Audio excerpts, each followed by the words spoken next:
This is Lieutenant Commander Bordis. You are listening to the Redenbacher.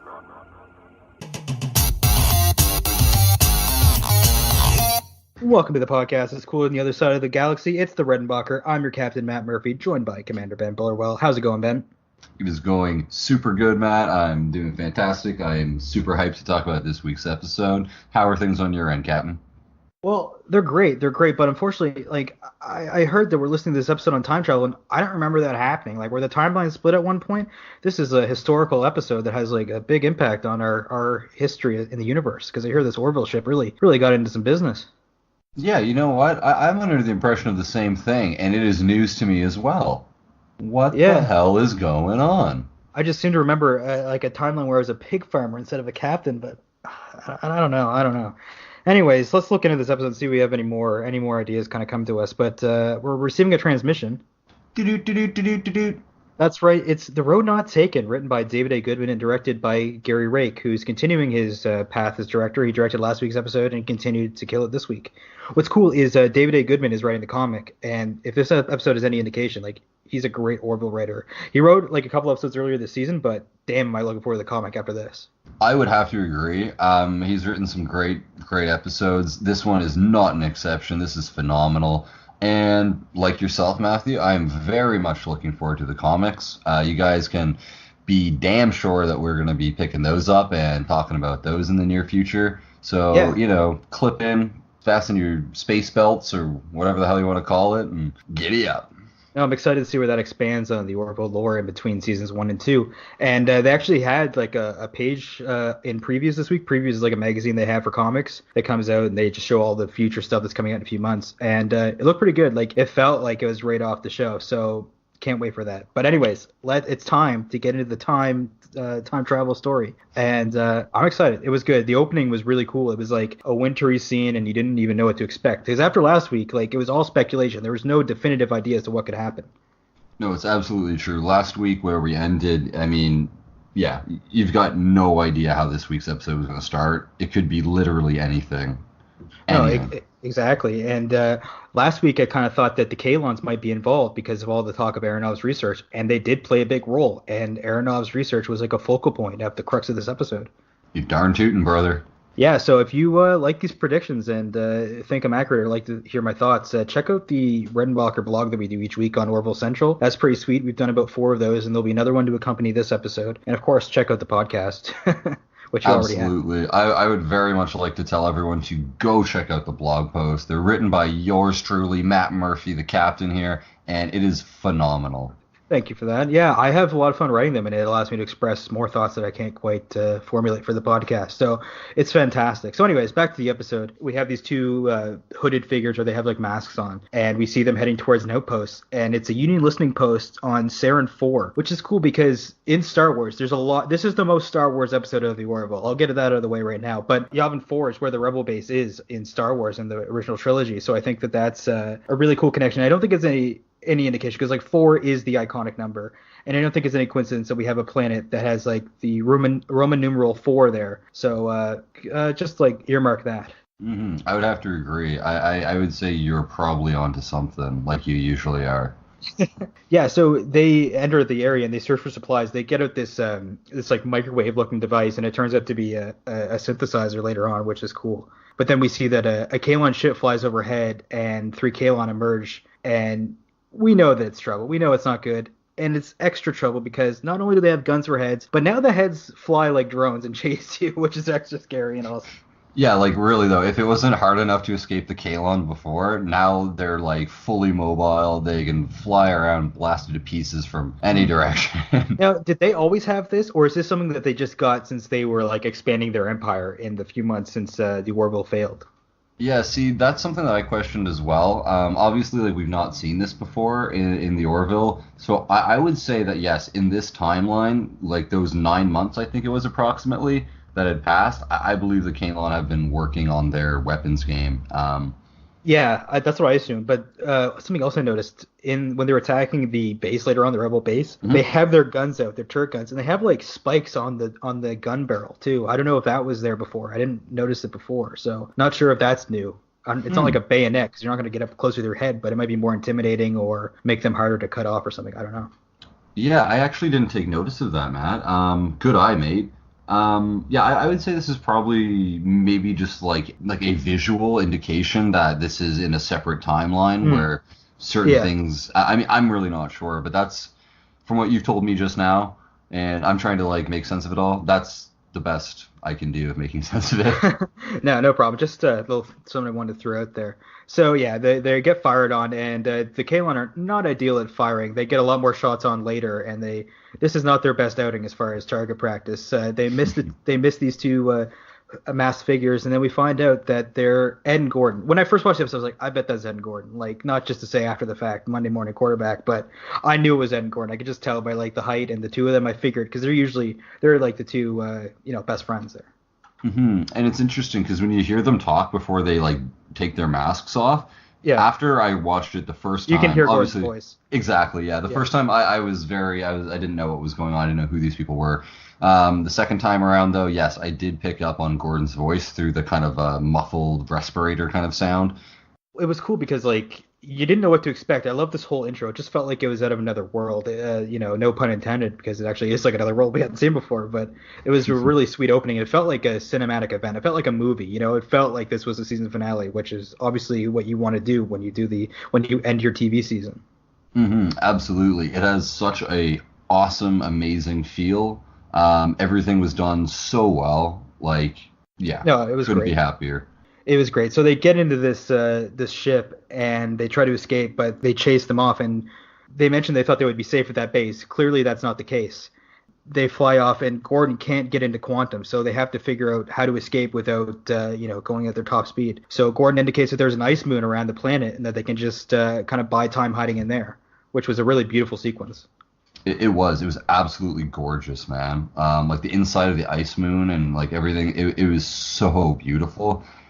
Seth said they might have gone over budget with this finale, and I believe him, but it was still a beautiful looking finale. And, in the end, are we going to remember how much he spent on it, 20 years from now? But we can look back on this glorious, two-parter and an end to a top-notch season of TV. I think it's worth it. Absolutely. I mean, you know what? All sorts of things go over budget all the time, and this is worth going over budget on. It was such a fantastic episode. Everything from, like, the special effects, like, the acting, just, like, I mean, the acting is always top-notch, but it was just phenomenal. Absolutely, positively, if I have to quote a Simpsons episode that I can't name. No, it was great. And so they hide from the ship, and they find like a cavern, and they shoot the ceiling down on top of the Kalon and crush it, which is a cool little maneuver. The Kalon are really good at math and stuff, but it's kind of like they're kind of just like nerds where they can't really do a bunch of like physical kind of stuff. They're good at like planning and they can talk the talk, but when it comes to walking the walk, I mean, the humans really do it a bit better than them.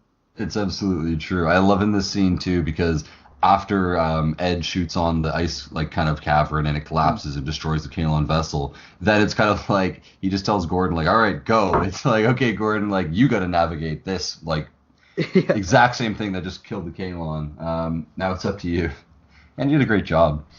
Yeah, for sure. So they waited out, and then this gives the drive enough time to get online. And in conversation, Ed mentions that the Kalon have wiped out most of the known galaxy in 9 months, which is they've been pretty effective, those Kalon. Later on, not to spoil, obviously you've seen the episode, but they reveal that Moclus was destroyed for Bortus, and that makes sense. That is the first place you'd want to destroy because they upgrade the shields and the weapons of the Orville and other Union ships, so that would be a key place to take out. Absolutely. Like we learned, it was a couple episodes ago there with the Dolly Parton bit.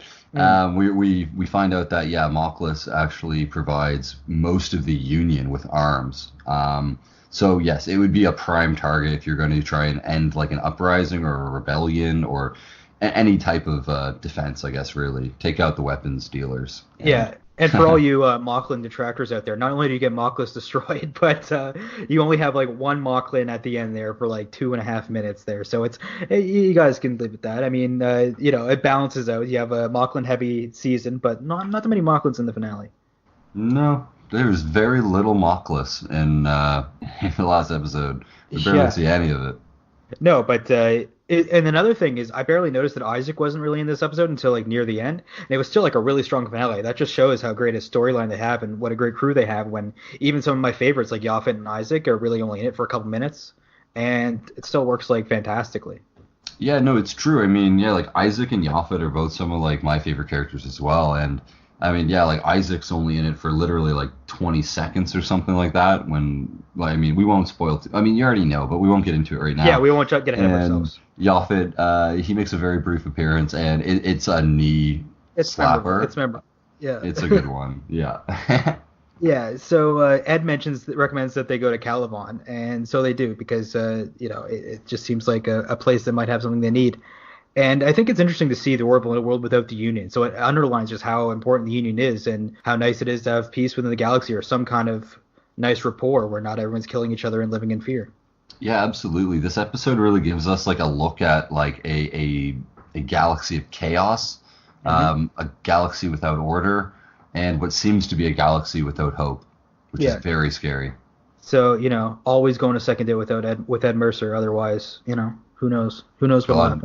The whole world, the whole galaxy could crumble down. Ladies, if Ed Mercer asks you on a second date, please, for everyone's the fate of the sake, universe, accept. Yeah. So Ed and Gordon managed to get the synthesizer that they retrieved to work, and this is great. And what does Gordon pick for a first meal? None other than a Twinkie. Yeah, Ed's kind of like, really, a Twinkie? Like, we haven't had a decent meal in this long, and you ordered a Twinkie? And he's like, yeah, of course. Like, what? Like, do you want half of it? He's like, yeah, I want half of it. So, I mean, Ed's not really, he's not upset. He's just kind of, he's just kind of silly, hey? And even when the universe is wiped out, they still have Twinkies. So like not only can they withstand like in Family Guy with like nuclear blasts and stuff like that and like the fall of society, the fall of the galaxy, Twinkies are still somehow finding a way into the world. And I can't not think of like Ghostbusters when I think of Twinkies. So like this movie just made me think of like a lot of my favorite properties like Ghostbusters, Star Wars, Star Trek, and like all this stuff. It was just like an amalgamation of all the things that make entertainment great, and it worked. Yeah, absolutely. It's like a big smorgasbord of awesomeness, man. Exactly. Their enjoyment's interrupted of this Twinkie by a huge ship, and it's a massive vessel, and the tractor beam pulls them in. We see Ed and Gordon. They're getting ready to defend themselves. They do not want this Twinkie to be their last meal. They pull out their guns, and then they see Kelly enter. And Ed recognizes Kelly because in this universe they've only been on one date, and she's followed with a ragtag crew of Orville crew members. Mm-hmm. She then tells Ed and Gordon about the alternate timeline. They're kind of skeptical, but in this world, the Orville had fallen to the Kaelon. Yeah, it's been 7 years for Kelly since she was sent back. Mm-hmm. And Gordon mentions like, is this one of those crack house ships I've heard about? Which is fantastic, just to think of like a crack vessel just floating in the space full of crackheads. Yeah, it's actually a hilarious bit when you think about it. Just like, the galaxy's in ruin. There's no order. We're just floating through space, and you just come across like a crack house that's, just. Well, a crack ship, I suppose, sorry, but it's just like floating around. Everyone's just trying to get through the hard times, heating up the pipe. Well, as we know, like Gordon's family is trash, as he said, or he thinks his family's trash when they went to drop Alara off on her home planet. So, this just further adds to that narrative. Like he would know a lot about crack ships if he really did grow up around trash. I suppose you're right, yeah. Not to get too hardcore. No, but it's true. We're still on the bridge, and Kelly says that Dr. Finn had attempted to give her a memory wipe, as we know now that it obviously did. Well, Matt had a very good indication at the end that it didn't work. He's right. You thought that too, though. You thought that too. We were both on the same page. I don't think the memory wipe worked, because like you don't go for like the penultimate episode and then not have like a total timeline disaster when you send someone back. So I knew something had to happen there. Dr. Finn says that the mind wipe only failed because Kelly's brain is deficient a protein called beta secretase, and it's something that's really easy to miss, but it can be fixed. So the crew does have to go and get this chemical somehow if they're going to rewrite the timeline. This whole scene is just them talking like in the meeting room or whatever of this ship, and they're just basically breaking it down and saying, here's the timeline, here's how this worked, and we're meeting our new crew. So Kelly mentions that it's been 7 years since she was sent back, so she's lived this whole life after turning head down, fully aware of another timeline, and she's been gathering the people that were on the crew of the Orville, and the way she's managed to do this was by telling them things that only she would know from that timeline. Without having met them, they wouldn't be able to argue it. So there we go. Mm-hmm. This is something Matt told me about. He mentioned that there was some like really amazing symmetry here. It was a good point because in last week's episode, it's Ed who has to fill in Kelly about all the unknowns. And in this week's episode, it's totally like polar opposite. Yeah, it's nice to see the alternate version of that. They go together quite well, these two episodes. Kelly says to Ed that they're only able to stop the Kalon because Ed was the captain of the Orville at that time. Now, when you heard that on the face, it's like, really? Ed is the captain? That's it? Like, I love Ed and I love him as a captain, but just Ed? But no, it's not just that. They explain it well. They say, because Ed was captain, Dr. Finn decided to side on because she always likes to be posted where she's needed, and she felt on the Orville, who knows what could go wrong? I'll be needed, as we saw. I think it was like the premiere, the first episode ever, they said that. And without Dr. Finn's relationship with Isaac and her sons being involved, Isaac would have never turned on his own people without that bond. So it's those series of events that really saved the whole universe. Yeah, like I remember when I was watching this episode, and that line came across. I was like, holy cow, wait, have they been like just planning this the entire time, or did they kind of piece it all together at the end? Because this is super crazy elaborate. Like, we're taking little snippets from like episodes that are like quite early in the season, really. And Aronoff's research has been mentioned from like early in season 1. Like it's man, like honestly, this is quite a beautiful quilt that's coming together, if I may. Patchwork is fantastic, and it keeps you warm and sleeping happy. No, I don't know. No, I love it. But yeah, after mentioning that, Tala then says that the other timeline is possible. She served with Isaac under Captain Griffith, and they all thought Isaac was their friend on the Orville. So I like how there has been experience in the Orville. There's been Tala and Isaac were on there, but it didn't turn out that well. Also, Captain Griffith is so close to Captain Griffin, which is the name of the Family Guy family. They're the Griffin family. That can't be a coincidence. Like, there's no way that people were writing a show with Seth MacFarlane as the lead and had him replaced by a guy called Captain Griffith. You know? No, I think you're absolutely right. I would say that is a little shout out to the Family Guy family. Yeah. The Griffiths. Yeah. Family Guy family. That's stupid. Okay. No, it's all good. I actually like it. No. Yeah, and what I got from this episode is this just underlines how lucky we are to have a crew as uniquely awesome as the Orville. Not just in the show, but on TV also, like as a viewing experience. So many ducks had to line up for us to get this. As I mentioned with Kelly's speech from Lasting Impressions, we would not have the Orville if Seth wasn't turned down for a Star Trek show. So there's so many things with time that just one little thing changes and the whole outcome is different. No, you're absolutely right. Like timing and just like the way that I guess like events fall into place. And I mean, yeah, like if when Seth approached CBS and asked to do a spin-off series, if they said yes, and well, I mean, sure, we'd have another Star Trek spin-off, which I mean, we have enough Star Trek right now. I think. Sorry, that's not bashing Discovery, but what I'm saying is there's a lot of Star Trek content, and you know what? I like my life right now and your life, Matthew. They wouldn't be the same without that happening, because then we wouldn't be able to bring this podcast to you guys. We wouldn't have the Orville to talk about, and we wouldn't have kind of created this community that we have. And well, I mean, who knows? We might be podcasting about Seth MacFarlane's like spin-off series of in the alternate universe. I like that. Yeah. Ooh, mirror. Yeah. No, that's great. So Lamar says that there is a resistance base that he knows of. He's got a contact that has the necessary protein to make this mind wipe and fix the timeline. So they head out in that direction. But they need a good pilot to get to that base. And of course, we've got Gordon Malloy. He's up to the challenge. He asks where the cockpit is, and then everyone leaves Kelly and Ed alone, and they have a nice little scene together. They talk, and Kelly explains that she saw too much pain and heartbreak in the future where they'd split up. And she did what she thought was right to try to protect. Mm-hmm. So Ed says that she should have thought of how it would affect everyone. He says that after she ghosted him, it felt like the end of the world, and it turns out he was actually right. It was the end of the world, and much more than the world, actually, the galaxy. That's like the mopiest gothing to say, like, I thought it was the end of the world. Turns out I was right. But it actually was. You're actually right. He sounds a little selfish, but he's not wrong. Yeah, where's the lie here? No, you're right. It does sound incredibly selfish. It's kind of like, it was the end of the world. Like, it sounds kind of like immature and maybe dramatic, but like, no, it's not. Like, it totally killed him as a person. But at the same time, yeah, that actually paved the way to like the Kalon Empire kind of taking over, and literally like Earth. We've seen Earth later in this episode. It's absolutely mangled, along with the rest of the galaxy, as far as we understand. A big chunk of it, and the rest of it will be if the Kalon have their way. 9 months and taking out most of the known planets in the Union, that's pretty impressive. And they're only getting more planets to assimilate, build more members, and then take over. So really, I mean, this is probably the last shot that they have, period, to turn the tides. Yeah, absolutely. I remember when Gordon and Ed were in the shuttle and they were talking about like where to go, and they talked about going to Calvalon or whatever. The people there were the biggest threat to the Kalon, Oh, okay, yeah. and it was kind of at that point where they're kind of like, maybe we can just sit on like the edge of their space and hopefully go unnoticed, because they didn't think Kalon would like confront them in a Yeah. battle.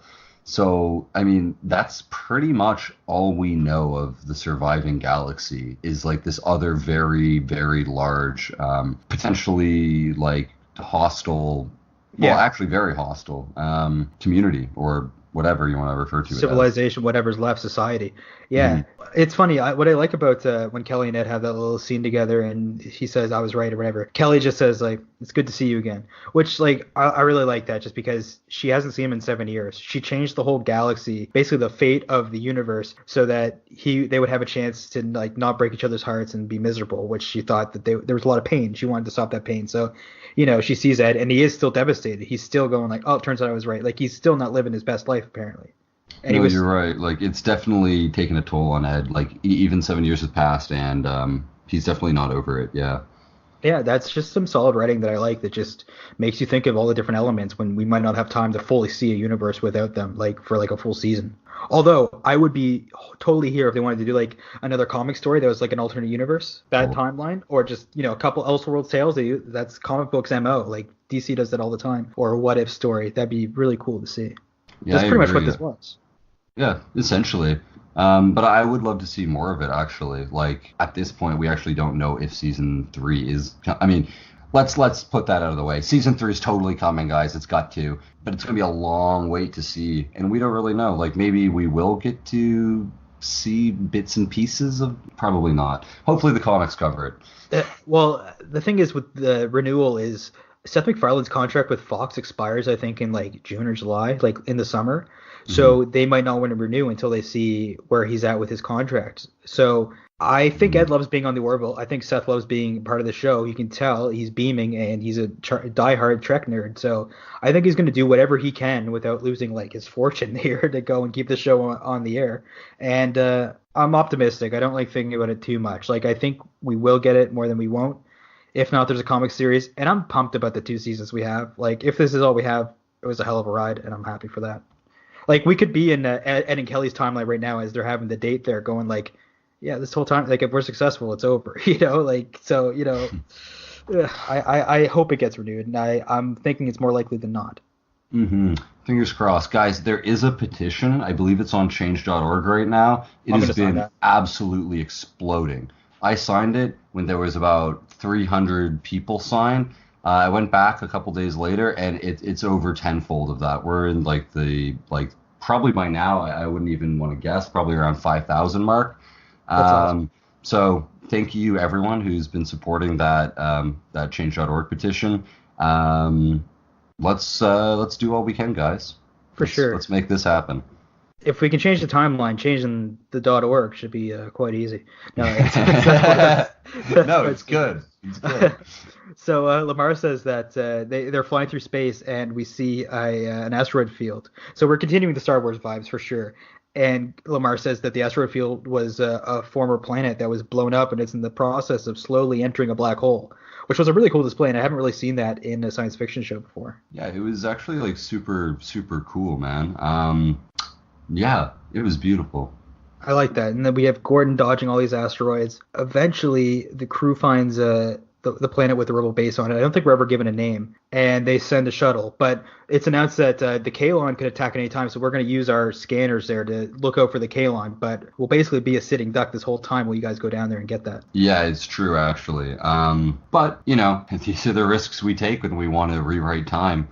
Yeah, for sure. I noticed Lamar had a much bigger role this week, probably his biggest role in the season, and I'm glad. He was really useful in this, and like they wouldn't have been able to do this without him. And it was really nice to see him stand up and take the reins a bit.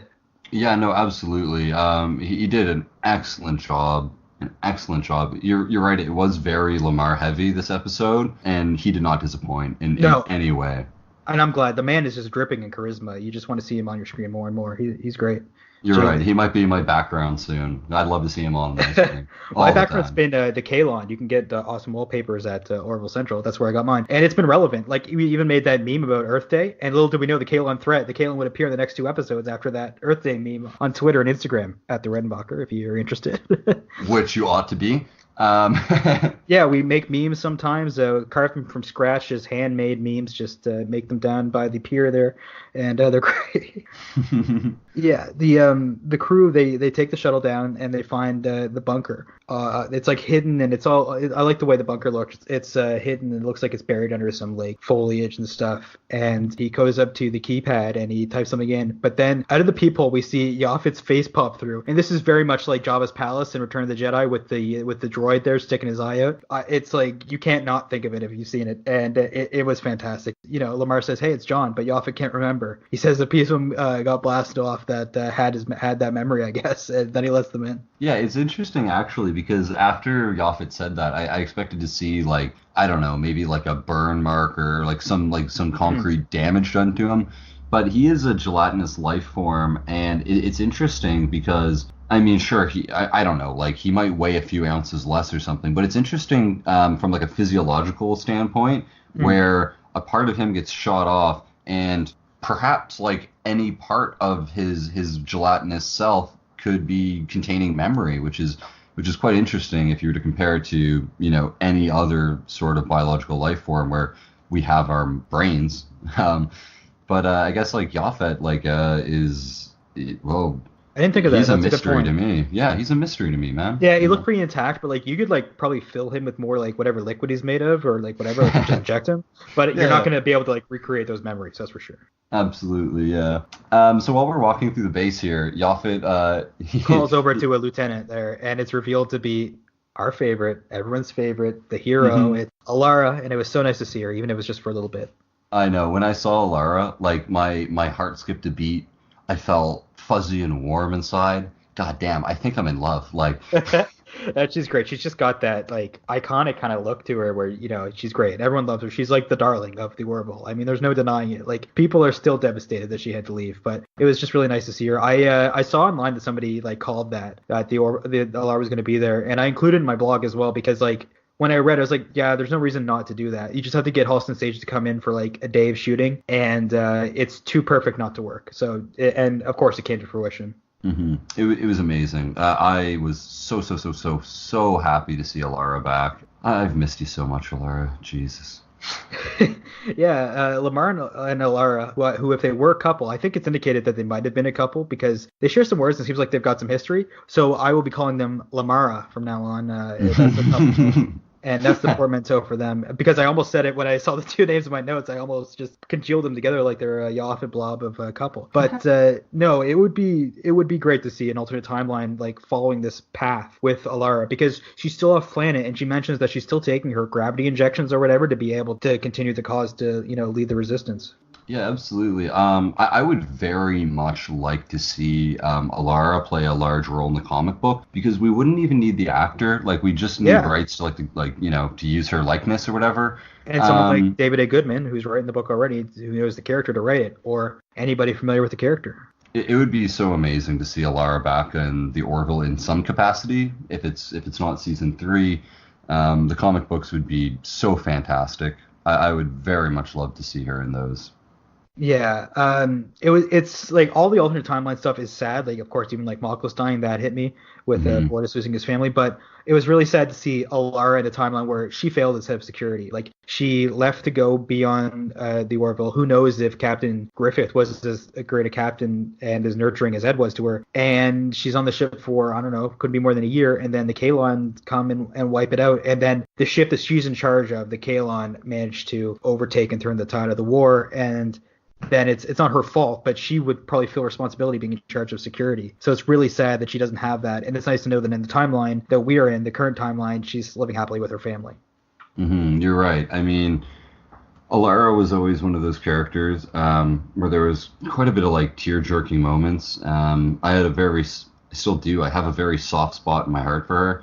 And yeah, you're right. It's very, very nice to know that despite what happens here in this timeline, back in, I'm going to refer to it as like our prime timeline, it's very nice to know that she's back at home with her loved ones and she's safe, because we're pretty damn certain everyone on that outpost dies. Yeah, that's what I'm saying. Like, I would imagine that like she probably dies like 3 minutes after they leave here. So Alara mentions that the Kaelon, they don't destroy rebel bases from space. They like to go down and capture them and interrogate the rebels as to where the other cells of rebels are. So that makes sense. That checks out with the beginning of the episode, why they didn't just blow up the outpost from space. They wanted Ed and Gordon as their prisoners so they could wipe out the resistance more effectively. So that checks out. I like that. And what's cool is earlier on when her and Lamar are talking, Lamar and Alara, he says something about like, oh, she's got a small package, but don't doubt her. She's a smaller person, but don't doubt her by her size. And then she says to him, well, you have to be able to count on someone, like implying that like he left her high and dry. Might have just been like really close friends and he betrayed her, but I get that there might have been a romance between them.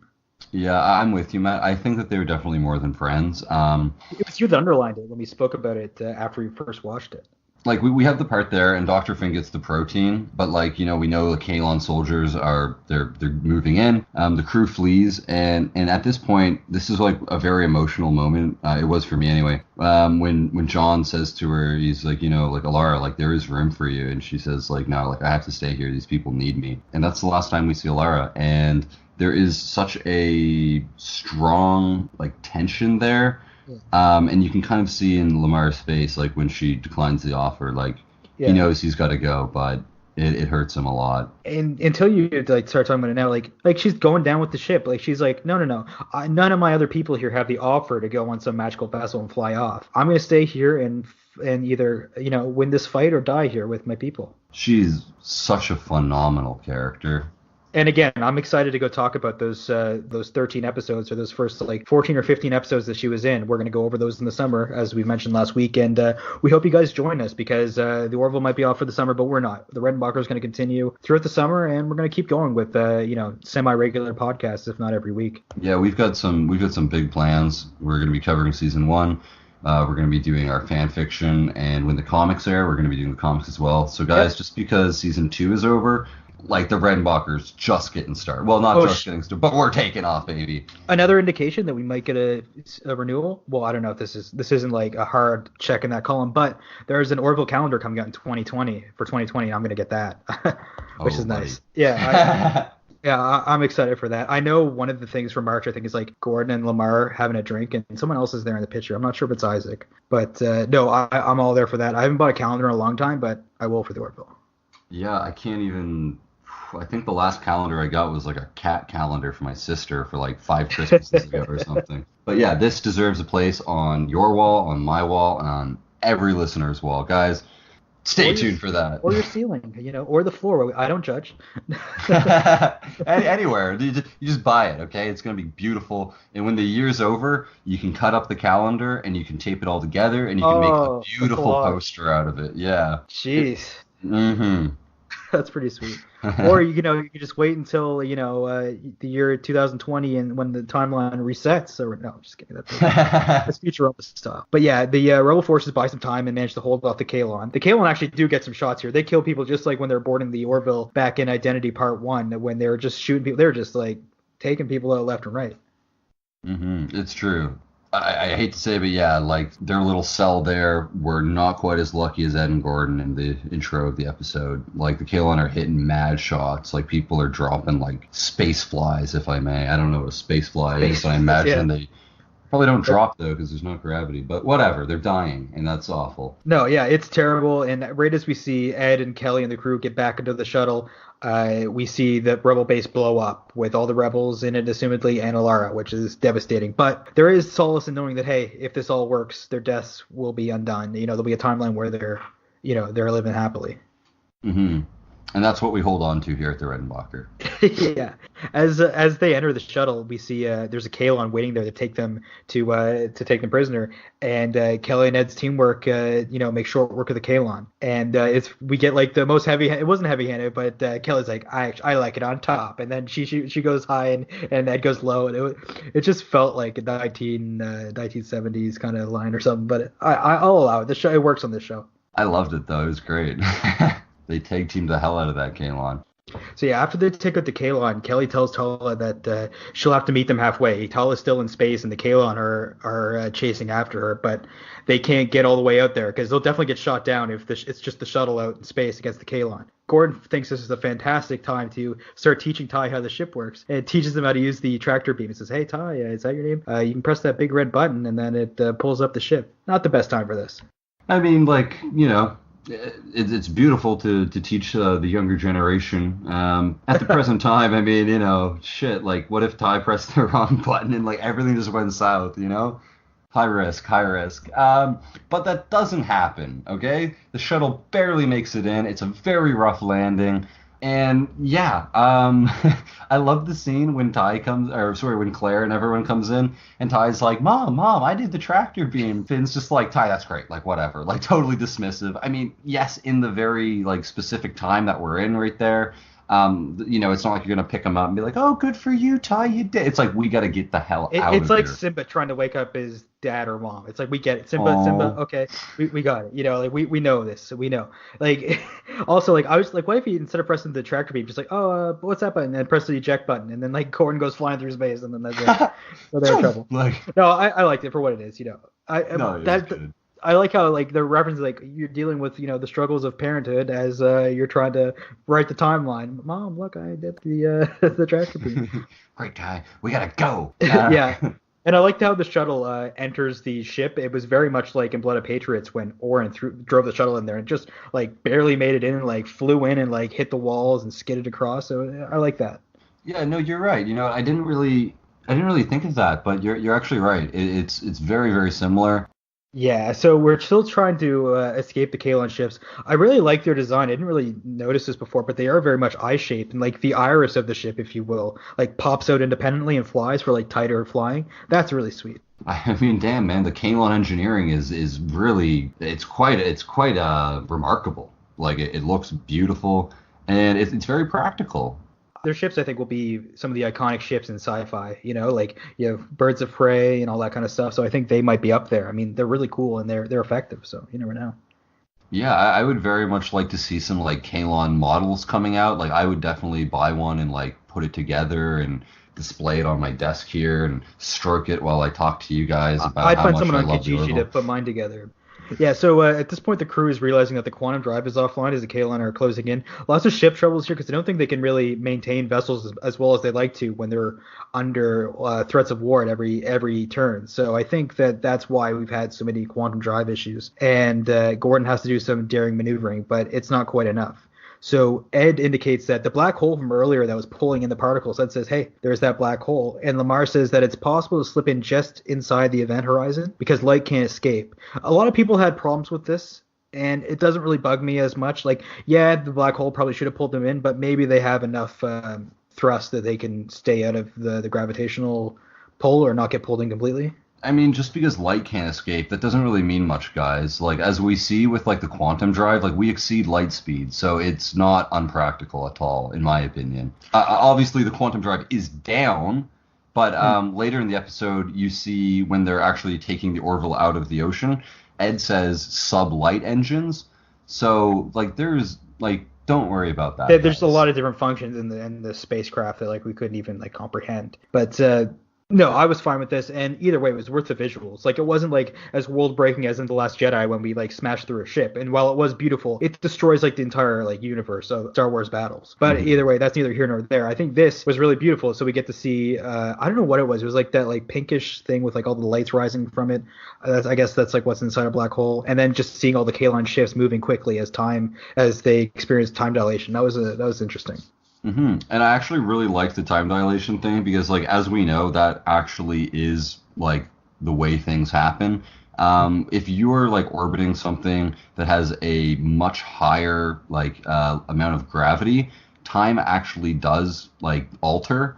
Time for you will actually go slower. There's a scientific kind of theory, and it's if you have twins, one of the twin goes off in a spaceship and he orbits, like, something with a massive gravitational field, and if he returns to Earth, he will actually be physically younger than his, like, twin counterpart.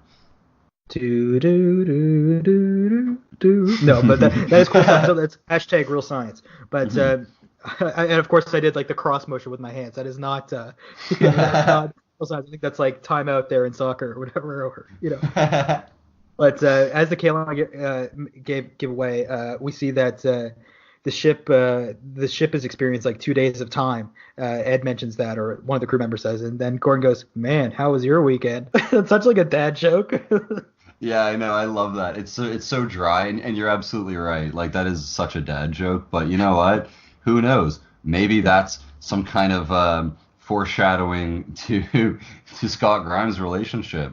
Ooh, maybe they're having kids. I don't know. How was your weekend? I think you guys are dating in 2 timelines here, and I'm the one that's kind of married to Kelly in real life. I'm kind of pissed off about that.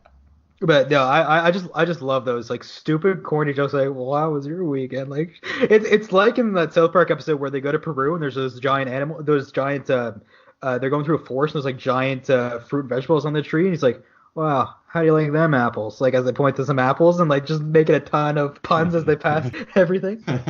And then he was like, I ain't that a peach and stuff like that. It's just all the way through. So it's quite crazy. I really ought to watch that episode actually, because I don't know really how good you guys know me, but dry humor is right up my alley. It's what I live for. It's actually a 2-parter that involves giant realistic guinea pigs in costumes, so I think you might. That's not quite dry humor. It's kind of like in your face, but it's good stuff. Either way, that's the South Park portion of the show. I could not help but think of the Seinfeld episode where like Elaine dates the alternate universe. She's hanging out with the alternate universe group. Yeah, Bizarro Jerry and everyone. Yeah, and Kramer's name is like Feldman or something like that. Yeah, it's Feldman. Oh man, like. And they have like that own little coffee shop they go to and everything.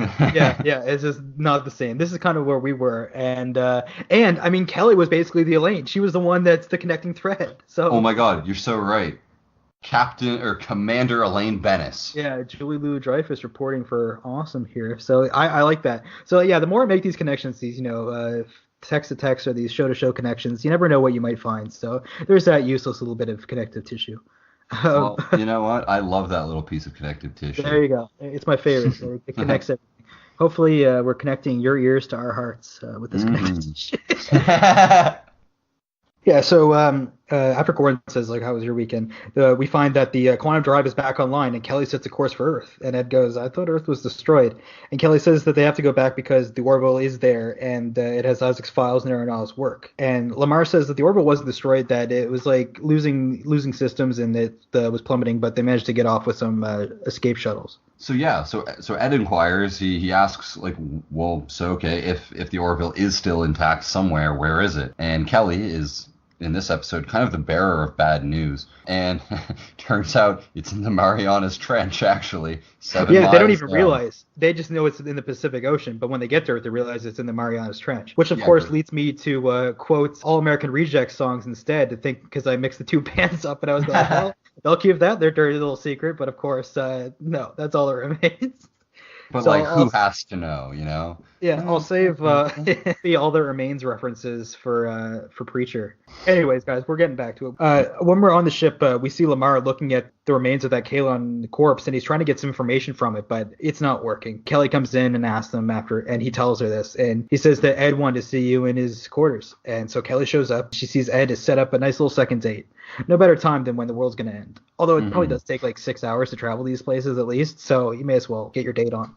Yeah, I mean, like, if it's going to be a pretty far commute, I mean, light the candles, Ed. Let's romance the shit out of her. And it says, well, technically, this is still our second date. What do you call a date? Like, with everybody there and stuff like that, no dinner, no meals. Like, no, that's probably the beginning of your second date right there in that room. And, like, it's not like she called them back or whatever. She's still basically, they just ran into each other via circumstance there. Yeah, but, I mean, hats off to Ed. That's how you get a second date. You just, you just ask her to come to your quarters and you just call it a date. There we go, second date. This is our second date, whether you want it or not. Like, here it is. Second date, boom. That's like the kind of dates they have on The Office or whatever. But either way, Kelly asked Ed what he's been doing for 7 years, and he says that he's been focused on work and that he was a commanding officer on the Epsilon Eridani outpost. And I Googled that just to see what happened, and apparently it's like a planet from Halo, or it's like a location in Halo, so there's no way that's by mistake. So big Halo fans right in this episode are involved in the Orville.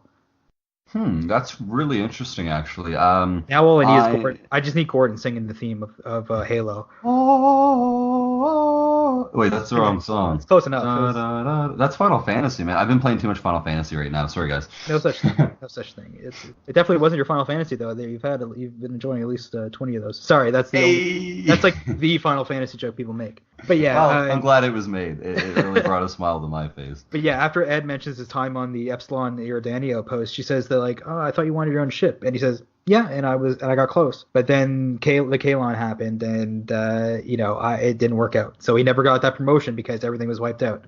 But it turns out it worked out all right because he got that ship in the end after all.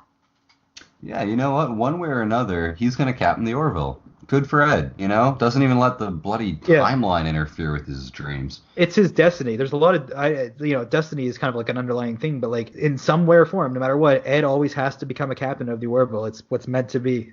You're right. It's just the will of whatever force. Hopefully not Avis. Hopefully not. Gee, Avis, yeah. Although they could use Avis to rent a vessel or something like that if they're still going to the future. But so yeah, Ed got a ship after all, and Ed asked if she realized that if they succeed, none of this will have ever happened. Both the good and the bad of it. So he says, like, if we lose, it'd be nice to just kind of like fly up together. That might be from a later interaction between the two. I think that might be when they're drinking, but either. But nonetheless, it's on his mind. Like, it's been on his mind for 7 years. He mentions to Kelly that he noticed that she served on some ships, though. She asks him, like, how did that happen? Like, how do you know that? And he's like, oh, I've kind of been keeping tabs on you. And I checked Facebook. I may have Facebook. Oh, my God. Your science fiction social media platform. Sign up today, guys. No, I think ever since that Lamar episode with social media, I'm pretty sure not ever since, but I don't think they have any social media. They might have, like, files, like union, like profiles and stuff like that, but other than that. No. Yeah, no, I would say you're absolutely right. But still, guys, Spacebook, like, oh shit, that was a good one, Matt. Like, I'm pleased with that. Just came to me like Kelly randomly when I'm trying to flee Kalon War, but I should have quit while I was ahead on that one. But Lamar says that most of the Kalon's data is protected by quantum encryption code, but he manages to reveal that the Kalon connectome network, that's what I got off the script, connectome, that, I don't know, it doesn't really roll off the tongue, but he explains that it's like a brainweb and that it's how the Kalons are connected and communicate. Like we've seen them in Identity just whisper like this weird like code and just automatically know it. So they're connected mentally, which is pretty sweet. They're like the Borg. They're like a hive mind. Yeah, I was actually about to make that connection, but you already did. It seems like we have a hive mind, Matthew. Exactly. There you go.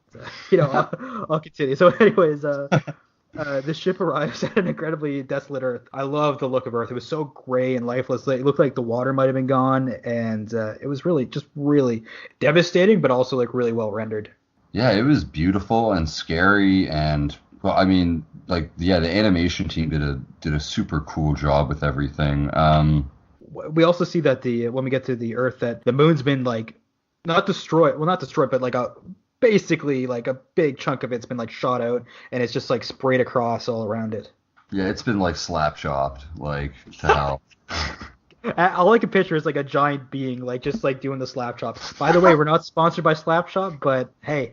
If you want to sponsor us, I mean... Yeah, I'd be all for it. I'll slap and chop just about anything, Slap and chop my way to fame, like...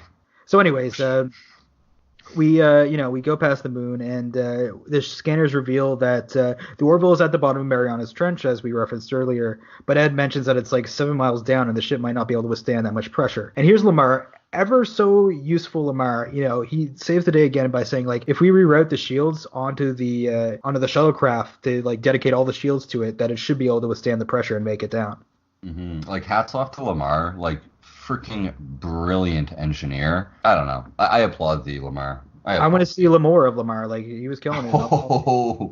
And I hope he gets like a bigger role. I was actually reading up on his background in the Orville wiki, and apparently he was like he worked on like part of the production team at Fuzzy Door, which is like the company that makes Family Guy and eventually the Orville. And like he would just kind of like serve drinks to people, and like Ed, he would like talk to Ed and stuff, or Seth MacFarlane, not Ed, but you know what I mean.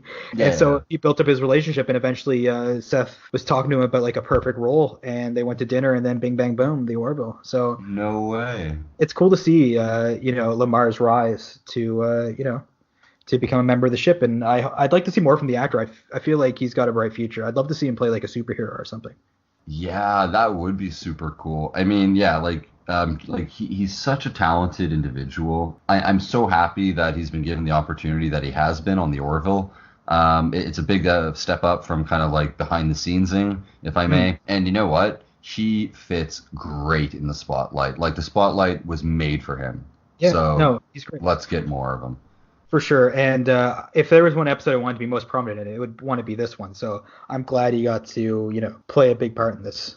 Absolutely. Yeah. So it's funny as they're going underwater with the shuttle. Like I forget who mentions like, oh, it's pretty empty down here. And then Kelly, there's no fish. And then Kelly's like, yeah, the Kalon were really effective in wiping out the universe. So I didn't even realize that in the first watch. They're like, so long, fish. Mm-hmm. There's no one left on Earth accepting fishes because there's no one left to accept and there's no fish to give. So I was waiting for that. I knew it was coming. I wonder if they still have goldfish though. That would have been nice with the Twinkie. Just remember what fish are like. You can synthesize them goldfish there. So we are in the shuttle. We're underwater. We're making it down. We hit 5.5 miles.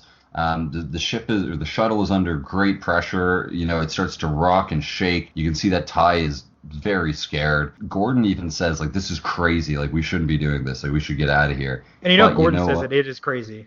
Absolutely. I mean, Gordon has never really batted an eyelash at, like, half of the craziest shit that's happened when he's been at the cockpit.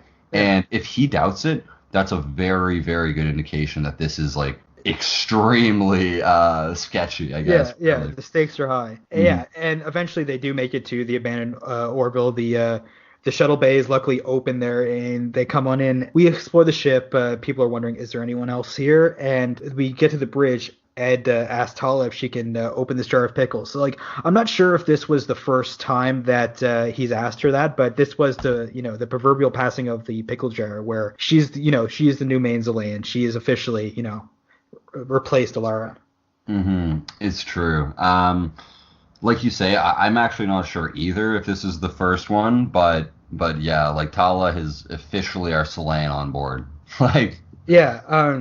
We entered the bridge and Bord is like, did he punch Ed? I was looking down during that part. Yeah, he punched Ed's lights out. Because he doesn't know who Ed is in this timeline. Makes sense. It's just a stranger, an invader. Could be the Kalon could have taken someone hostage and told him to go look for them. So he knocks Ed out, and then they share some dialogue. Lamar's like, hey, don't shoot Ed. We learn that Bordis has been surviving down on the Orville for 9 months with nothing but combat rations. It's actually such a sad scene down here. I don't know if this was just me, but when I was watching this episode and when we actually get to see Bordis, he looks kind of different. Like, he looks maybe like a little bit like malnourished or something. Yeah. Like, he looks thin. He looks, he doesn't look healthy, and he's not mentally like healthy at all. You can see he's very disturbed. Like, isolation can really mess with you. Absolutely. Yeah, like he mentions that he's been surviving for 9 months off combat rations and very limited life support, which is pretty incredible. If you're the only person on board who's using oxygen, like, it is a very large vessel. So, like, anyway, long story short, he's very, very sad, and the only thing that's really been keeping him going is the idea of Topa and Clyden meeting him back on Moklis, at which point Tala interjects that Moklis was destroyed. And you can kind of see a heartbreak right on screen there. Yeah, it's just like a Moculus rift right now.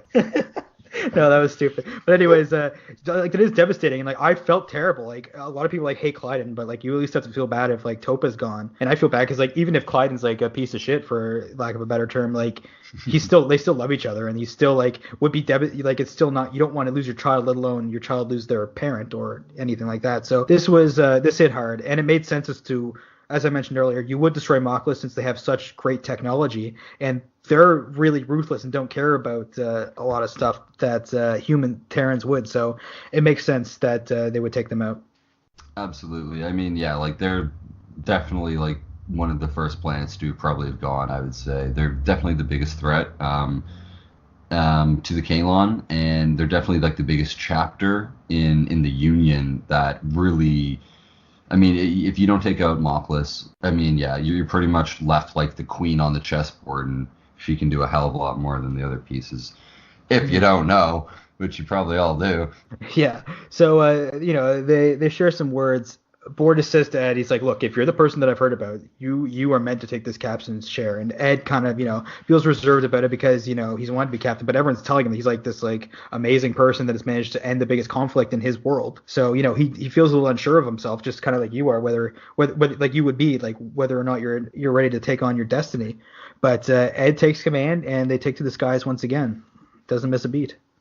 Yeah, no, he's, I think, like, thinking about it right now, at the time I didn't really think about it very much, but right now it did come into my mind. Like, imagine how weird it would be to be Ed and to be told that, like, you were the captain of the Orville, you were the one that, like, essentially, like, saved everyone, like, the entire Union and potentially more of the galaxy from like, the Kalon threat. And, these are, like, your dreams. Like, Ed always wanted to captain a starship, and apparently he has, but he's never gotten to experience it on like this Ed from this timeline. So you're just being told about all these things that you've accomplished and that you've wanted to since like you started your career as a Union officer. It would be kind of surreal, you know what I mean? Like, it's like, am I worthy of this? Am I the person they tell me I am? Yeah. So I mean, this is a really heavy moment for Ed, I imagine. But you know what? He parks his caboose right in that seat, and he looks fantastic in it. No, for sure. He was born to play this role. Both Seth MacFarlane and Ed was born to, be captain of the Orville. It's his destiny, as I mentioned earlier. At least it seems that way. So as the Orville, flies off, Lamar says that Isaac never completed Aronoff's equation. So in this timeline, Isaac never got to finish Aronoff's work, which checks out because we didn't get to see him complete that until like 3 episodes later or whatever, which is after the whole events of identity, which is what went wrong here. And you know what? I mentioned when I was talking last week with Zelda timelines, the timeline where the hero fails. That's what we're in right now.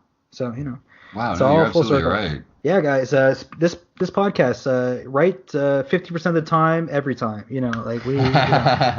Yeah, so I like that. I didn't think of that this Isaac would not have Aronoff's work, and it checks out. So I like that. Lamar says that he's got a crazy idea, and that the only real way for them to get the information they need to complete the equation would be to go to probably the most dangerous place they could go, which is Kalon, and they head out that way. So Kelly and Ed, they're sharing a drink. Ed blows off like the dust from the very old bottle there. I'm very sad to see that Jason Alexander isn't serving this glass. Rest in peace, Alex. Rip. But yeah, so he's pouring himself a drink, and next thing you know, Kelly walks in. She asked Ed if she's a terrible person for wanting this timeline to continue because, it's been 7 years, and as we know, like, just because Kelly turned Ed down on the second date in this timeline, it doesn't mean that she didn't want to go. She already mentioned that, she wanted to save them both of all the pain and all the trouble. Yeah. In this scene, like, you see that she's been longing to see Ed again, and she loves him tremendously. They start, like, shooting the shit, and they talk about, maybe if this, timeline continues and their events don't get undone, maybe they'll just kind of run away and live on, like, an abandoned planet somewhere, have a couple kids, and Gordon's going to live with them, and Kelly told Ed that he's ruining the moment and shut up. Like, that was very Friends to me, like when Chandler and Monica get married and Joey has to live with them at the end, and they have like a Joey room. That's the vibe I got from that, and I'm sure the three of them got a kick from it. The actors when they realized like obviously Gordon and Kelly are engaged in real life. I thought that was a nice touch. What's interesting with the whole Kelly timeline thing is like, imagine just realizing like the only way to like your timeline that you're in is the wrong one. If it's successful, we're going to end your timeline. You're living, not like, it's like being told like you're living in sin as like a gay person. Like your whole timeline is like irrelevant. Like your existence is wrong is basically what's happening for Kelly. Like this is the bad case scenario that we want to wipe out. So like, that's a heavy burden on you. And you would think like, you know what? I just wish I could be happy in this hell of a timeline. Even if I hope we don't wipe it out because even though it's terrible, there's still like, salvageable things in it. Yeah, absolutely. Yeah, it's tremendously emotional when you really consider like what's going on. God, I'm gonna tear up if I think about it too much, man. Let's keep going. It's hard to get beyond all the dick and fart jokes that this show is just exclusively. But sometimes, no, I'm just kidding. Of course, this show is so much deeper, and if you guys don't realize that, then you're probably the most serious ship on the fleet, and we want nothing to do with you. Yeah, get out of here. Yeah. Jokes come back, but lighten up a bit. Yeah, so Gordon doesn't even know about his future living plans. I would love to. That'd be a nice. Imagine if the episode ended with Kelly and Ed living together in like a small house, and then you just see Gordon upstairs or something like that. That'd be nice. You just they're like sharing a romantic dinner or something, and like Gordon walks in his boxers, grabs a beer from the fridge, like walks back out. Yeah, grew back to Mohawk. Yeah. Yeah. Yeah, and so Lamar manages to, he mentions that he found a way to get into the Kalon Connectome network and that he can download Isaac's consciousness into this random Kalon body that's on the ship. But the only catch is that it will take full use of the ship's quantum drive and the ship won't be able to move. So they'll be sitting ducks this whole time.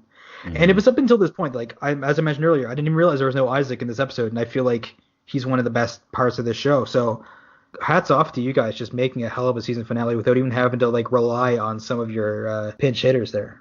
Yeah, you're absolutely right. Like, I actually didn't really notice that Isaac was absent from all of this until that moment when they have to tap into the network and try and get his data back. Because in this timeline, Isaac, when they went back to Kalon, he was disassembled and sent back for whatever capacity the Kalon recycling program is consisting of. Just one more thing on how I've mentioned previously in the podcast, how there's like a weird connection between Yaphet and Isaac, how, they have the opposite like facial display and stuff.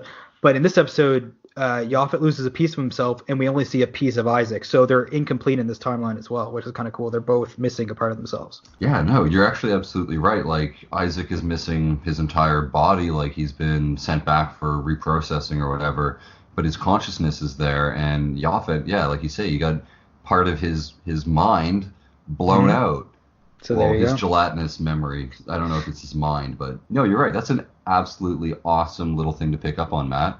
Thank you. So yeah, I like that. Just like those little things, even if they're not meant to be. I just noticed that those two kind of do have some weird connections. So Lamar's kooky experiment works, and we hear Isaac's voice appear on this Kalon head, and he starts threatening the crew, and he says extinction is inevitable, and that the Kalon have found them. Like, this is Isaac, like, full evil. Like, this is Isaac after he's never even thought about turning on his people. Yeah, this is an Isaac who's never really had that time with Finn, who's never had that time with Ty and Marcus, and he is cold as... Yeah, he's as cold as ice, willing to sacrifice their love. He's a real bastard. He doesn't even know about their love. This is like missing, love that he could never experience if it is love.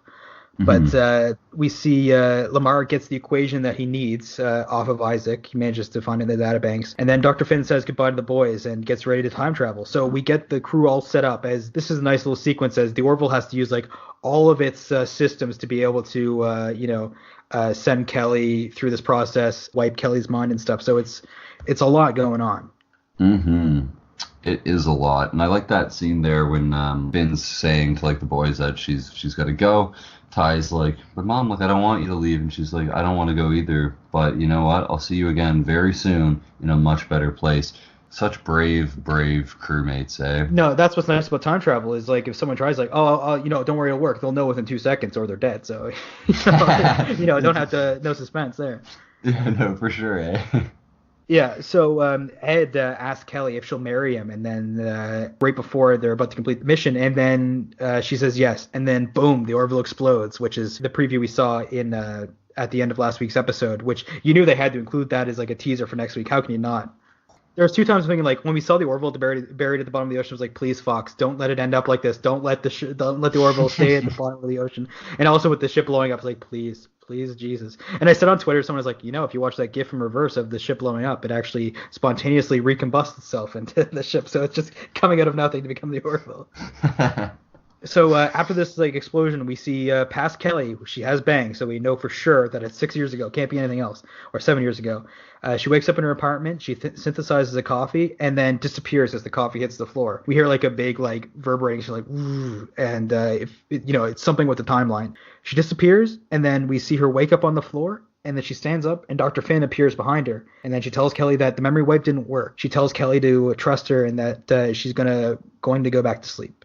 Kelly then asks what she has in her hand, and Claire says, "Feature of the galaxy," which is true. I like that line. And super good line. You're right.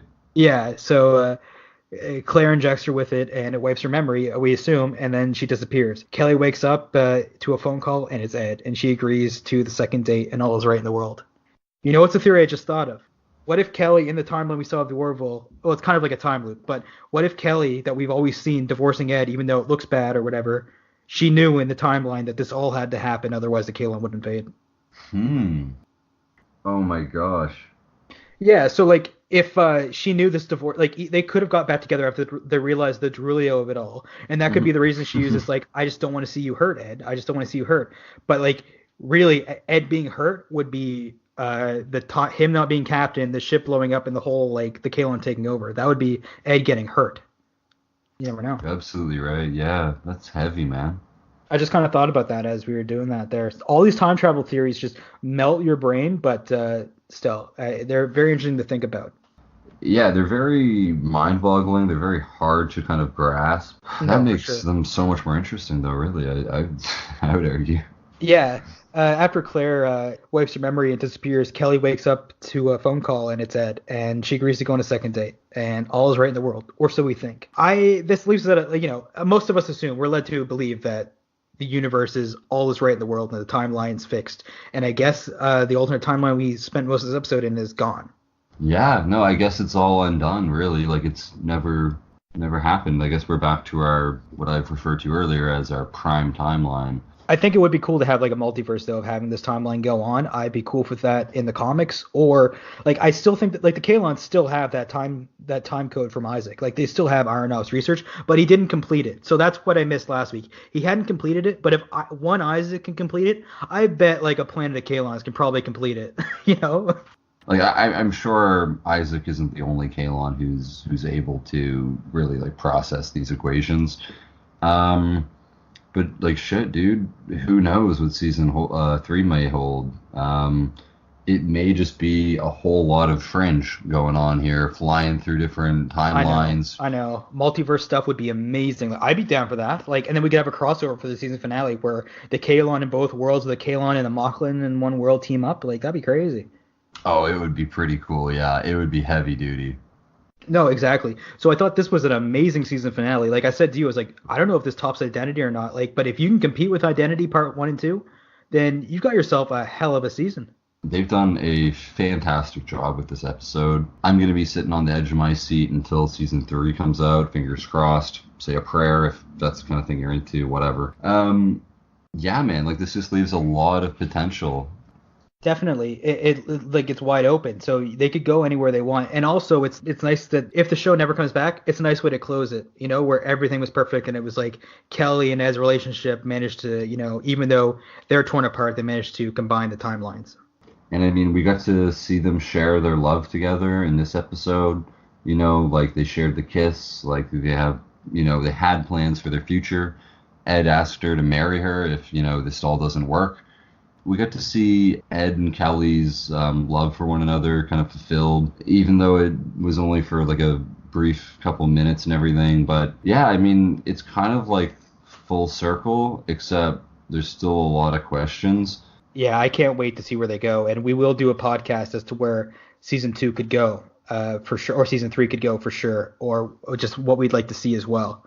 In the future of the show. So I don't know, are we going to officially call this like season 1 of the Redenbacher, and like this will be the end of season 1, and then we could do season 2 during the summer talking about the Alera and comics? I'm not sure. We'll figure it out. Yeah, we'll I mean, I guess this is our season 1, but we still have to go back and do the first 3 episodes. And that could be our season 2 of like that big chunk. The Alera could be season 2.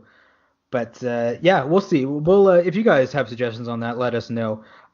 You can contact us at the Redenbacher on Twitter and Instagram for puns and memes. There's the Redenbacher page on Facebook, which is great if you want the links for the new episodes.